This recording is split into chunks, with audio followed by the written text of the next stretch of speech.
വാഴ ഫസ്റ്റില് ഗംഭീര റോളായിരുന്നല്ലോ, അപ്പൊ സെക്കൻഡിൽ എങ്ങനെയാണ്? അതെ, അതുല്യ പ്രതിഭയാണ്, അതുല്യ പ്രതിഭയാണ്, ഒരു വിസ്മയമാണ്. ഈ മഴ ടൂവിൽ അങ്ങനെ തന്നെ സംഭവിക്കട്ടെ എന്നാണ് മറ്റൊരു മകൻ്റെ അച്ഛനായിട്ട് ജനിക്കട്ടെ. ഇതുപോലൊരു മകനെ ജീവിതത്തിലും കിട്ടിയാൽ ഓക്കെ ആയിരിക്കും. ഞാൻ ജനിച്ച അന്ന് ഞാൻ ആത്മഹത്യ ഇങ്ങനെ ഒരു മകനെ കിട്ടിയാൽ മരണമാസം ഏപ്രിൽ 10 നിങ്ങൾ തമ്മിൽ സ്ക്രീനിൽ ഭയങ്കര കെമിസ്ട്രി ആയിരുന്നല്ലോ, അപ്പൊ അത് നേരിട്ടും അങ്ങനെ തന്നെയാണ്? നിങ്ങൾ ഭയങ്കര കൂട്ടാണോ? ഞാൻ പല നമ്മളെ കൂട്ടൊന്നും യഥാർത്ഥത്തിൽ പറയാൻ പറ്റില്ല. എനിക്ക് പല കൺഫ്യൂഷനുള്ള ഘട്ടത്തിൽ ഞാൻ വിളിക്കും രാത്രിയിലൊക്കെ, എങ്ങനെയാണ് അത് ഡീൽ ചെയ്യുന്നത്, അപ്പൊ പറഞ്ഞുതരാം. മനസ്സിലല്ലേ? രാത്രി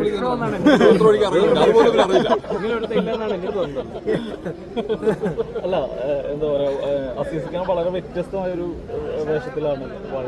മാത്രമല്ല ഗംഭീരമായിട്ടുള്ളൊരു പ്രകടനം പറയാൻ പറ്റില്ല. അപ്പോൾ ഈ വാഴ 2-നകത്ത് എങ്ങനെയാണ്? ഇല്ല, ആ ഗംഭീര പ്രകടനം കൊണ്ടില്ല. ഞങ്ങൾ പൂജയ്ക്കൊന്നും പറഞ്ഞ് വാഴട്ടൂലില്ല. ഇവര് കാരണം മക്കള് കാണാൻ സാധ്യതയുള്ളൂ. കാരണം ഇപ്പൊ പുതിയ അച്ഛന്മാർ ഇനി വീണ്ടും ഈ 5 അച്ഛന്മാരെ കൊണ്ട് ഇടുമ്പോൾ തരുന്ന വിപിൻ പറഞ്ഞു അതിന് ഒരു അരമണിക്കൂർ പോകും, പടം 4 മണിക്കൂർ ആക്കേണ്ടി വരും. അപ്പൊ ഇല്ല, അത് വേറൊരു പാറ്റേൺ ആണ്.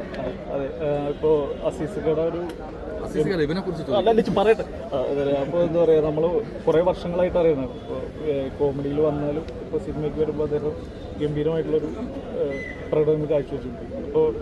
ഇപ്പോൾ ഒരു പുതിയ ആളാണ് ഇൻഡസ്ട്രിക്ക് വരുന്നത്. അപ്പോൾ ഇത്രയും എക്സ്പീരിയൻസ്ഡ് ആയിട്ടുള്ള അദ്ദേഹത്തിൻ്റെ കൂടെ മകൻ്റെ വേഷം ചെയ്തപ്പോൾ, അല്ല കോമഡി നമ്മൾ പറയുമെങ്കിലും ഒരു ഡിഫിക്കൽട്ടായിട്ടുള്ളൊരു ഏരിയയാണ്, പ്രോസസ്സാണ് നമ്മൾ ആക്ട് ചെയ്യുമ്പോൾ.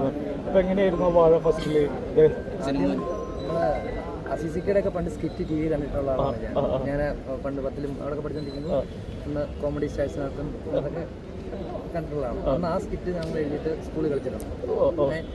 അപ്പം അന്നത്തെ ടി വിയിലുള്ള റീലും ഇന്ന് ഓൺലൈനിലുള്ള റീലും, അത് 2 മിമിക്രിയും ഇപ്പോൾ ഉള്ള റീലും തമ്മിലുള്ളൊരു കൊളാബറേഷൻ എന്നാണ് വിംജൻ ഇടയ്ക്കിടയ്ക്ക് പറയാറുള്ളത്.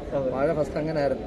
ഇപ്പോൾ ജോമോനാണെങ്കിലും ഞാനും സാഫൊക്കെ ആണെങ്കിൽ റീൽ ചെയ്ത് വന്നവർ, ഒരു മിമിക്രി ആർട്ടിസ്റ്റ് സ്റ്റേജ് ഷോകൾ നടത്തി വന്നവർ, അങ്ങനെ രണ്ട് ഇതിലുള്ള ആൾക്കാർ തമ്മിലുള്ളൊരു കോമ്പിനേഷൻ ആയിരുന്നു. ആക്ടർ എന്ന് പറയുമ്പോൾ ഇദ്ദേഹത്തിന്റെ ഒരു വലിയൊരു റേഞ്ച് അവിടെ നിൽക്കുന്നത് ഭയങ്കര അടിപൊളിയല്ലേ.